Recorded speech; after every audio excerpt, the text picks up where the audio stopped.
नमस्कार. प्रगतीच डायरी या चॅनलमध्ये मी प्रगती तुमचे मनःपूर्वक स्वागत करत आहे.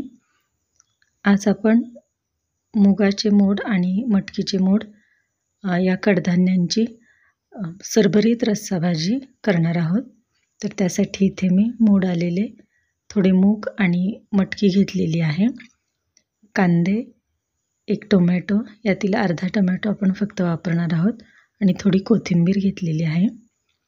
तर आता आपण गॅसवर कढई ठेवून कढई गरम झाल्यानंतर त्यामध्ये हे मोड आलेली कडधान्य थोडी भाजून घेणार आहोत. व्यवस्थित अशी आपण थोडी भाजून घेणार आहोत. कडधान्य भाजली जात आहेत तोपर्यंत आपण इकडे कांदा कापून घेणार आहोत. कांदा, टोमॅटो, कोथिंबीर बारीक असा आपण आता कापून घेणार आहोत.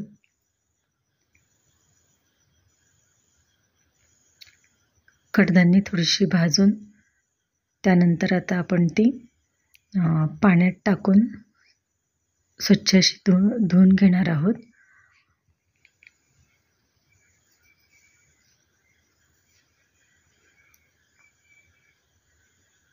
पाण्यावर जी टलफार आलेली असतात ती आपण काढून घेऊयात आणि यातील पाणी सगळे काढून आपण हे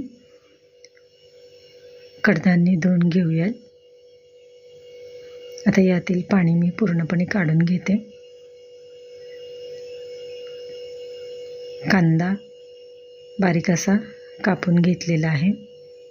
दोन्ही कांदे इथे मी बारीक असे या प्रकारे कापून घेतलेले आहेत आणि अर्धा टोमॅटो इथे मी अशा पद्धतीने कापून घेतलेला आहे आणि थोडी कोथिंबीर देखील इथे मी कापून घेते.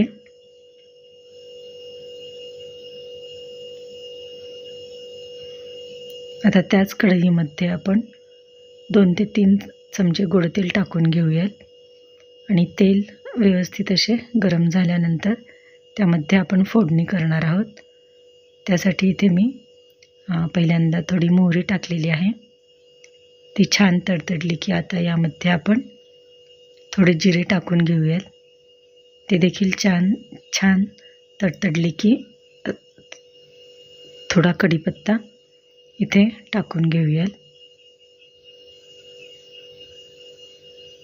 आणि त्यानंतर लगेच आपण इथे कापून घेतलेले कांदे व्यवस्थित असे तेलामध्ये परतून घेणार आहोत. मध्यम गॅसवर कांदे आता आपण व्यवस्थित असे परतून घेऊयात. आता इथे आपले कांदे परतून झालेले आहेत. आता यामध्ये आपण टोमॅटो टाकूयात. टोमॅटो देखील व्यवस्थित असा परतून घेऊयात.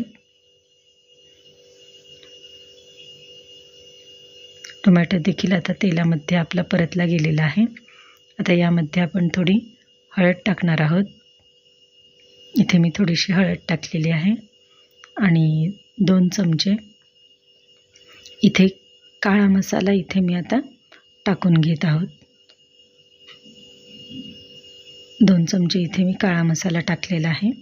तो देखील आता तेलामध्ये व्यवस्थित असा आपण परतून घेणार आहोत. मसाला तेलामध्ये व्यवस्थित असा मिक्स केल्यानंतर हे आपले कडधान्य आपण तेलामध्ये टाकून घेऊयात. मसाल्यामध्ये टाकून घेऊयाल आणि ते देखील आता मसाल्यामध्ये व्यवस्थित असे मिक्स करून घेणार आहोत.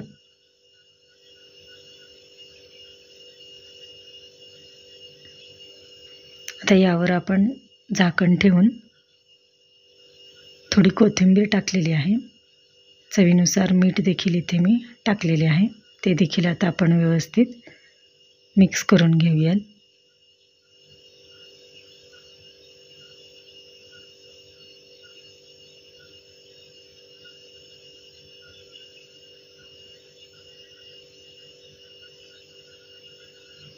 आता यावर आपण झाकण ठेवून झाकणामध्ये आपण पाणी ओतणार आहोत.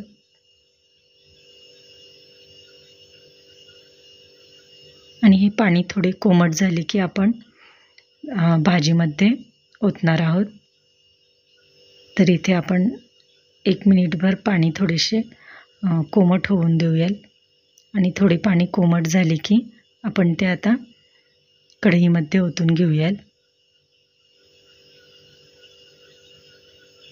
आपल्याला जेवढ्या प्रमाणात रस्सा हवा आहे त्या प्रमाणात आपण भाजीमध्ये पाणी टाकायचे आहे. आता त्याला आमटीला चांगली उकळी आली की गॅस आपण मंद करणार आहोत. एकदम बारीक गॅसवर आता ही भाजी आपल्याला शिजवून घ्यायची आहे. आमटीला चांगली उकळी आली की गॅस आता आपण मंद करूयाल. त्याचबरोबर इथे 2 चमचे भाजलेल्या शेंगदाण्याचा कूट देखील ॲड केलेला आहे. तो देखील व्यवस्थित भाजीमध्ये मिक्स करून घेऊयाल. आणि मंद गॅसवर झाकण थोडेसे उघडे ठेवून आपण अशा प्रकारे हे झाकण थोडे उघडे ठेवायचे आहे. आणि मंद गॅसवर आपण भाजी आता छान शिजवून घेणार आहोत. साधारण 10 ते 12 मिनिटे आपण भाजी इथे छान शिजवून घेतलेली आहे. हे पहा, इथे आपली भाजी तयार झालेली आहे. मस्त असा रस्सा आपला तयार झालेला आहे. मोड आलेले कडधान्यांची आपण इथे भाजी केलेली आहे. सरभरीत अशी ही मी भाजी तयार केलेली आहे. आता यावर थोडीशी कोथिंबीर गार्निशिंगसाठी कोथिंबीर टाकूयाल. आणि अशा प्रकारे ही आपली मूग आणि मटकी मोड आलेली रस्सा भाजी तयार झालेली आहे. व्हिडिओ आवडला असेल तर व्हिडिओला लाईक करा आणि चॅनलला सबस्क्राईब करा. थँक्यू.